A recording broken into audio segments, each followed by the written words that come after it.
Égypte, en possédait une plus grande, avec plus de 200 000 livres. Ce n'étaient pas réellement des livres, mais des parchemins. La ville de Pergame voulait que sa bibliothèque soit encore plus grande, c'est pourquoi elle a invité le directeur de la bibliothèque d'Égypte à venir dans sa ville. Les dirigeants égyptiens se sont mis en colère et ont arrêté d'exporter du papyrat. Devenez membre de la chaîne et AIDEZNOUSA. Propagez la parole de Dieu dans le monde entier. Dim 17 mars 2024 si vous croyez en la puissance de Dieu, commentez 11h11 pour ces parchemins. Ensuite, les habitants de Pergame ont inventé un substitut, similaire au papier que nous avons aujourd'hui. Ils avaient des temples dédiés à leurs empereurs, ils avaient un temple dédié à la planète Jupiter, un autre temple était dédié à Zeus. C'est pourquoi le Christ l'a appelé le lieu où habite Satan 2. L'église de Pergame c'était un bon endroit pour établir une église. Là où la nuit est là, plus sombre, la lumière doit briller le plus fort. Antipas fut en ce lieu un martyr pour Dieu. Le Christ les loue.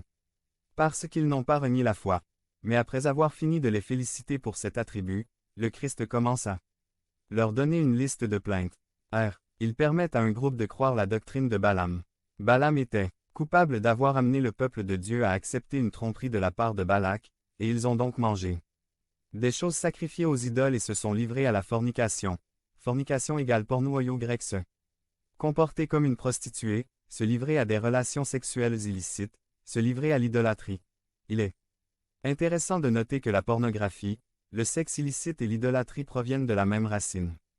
Il est raisonnable de comprendre que les normes de Dieu sont très différentes des normes du monde en matière de sexualité. Dieu a créé le sexe pour le mariage. Toute mode, vêtements, bijoux, cosmétiques, etc. qui provoque ou incite à l'appétit sexuel en dehors de la vie privée du mariage est une abomination à Dieu. B. Les Nicolaïtes, un groupe qui tentait d'unir le christianisme au paganisme. Leur argument était que la liberté qu'ils avaient reçue en Jésus-Christ leur donnait la liberté d'adorer des idoles et de se livrer à l'immoralité.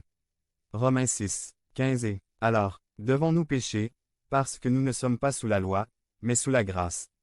Certainement pas. On n'oublie pas que la grâce est plus stricte que la loi, elle n'est pas une licence pour pécher. C'est la seule solution. Repentir. Le Christ leur dit, je sais où vous habitez, déjà au centre du satanisme, et que certains autorisent de fausses doctrines au sein de leur Église. Certains d'entre vous veulent accepter et croire un évangile moins rigide et plus relaxant. Certains autorisent et pratiquent le mal et veulent se qualifier de chrétiens. Votre relation avec Christ n'est pas authentique.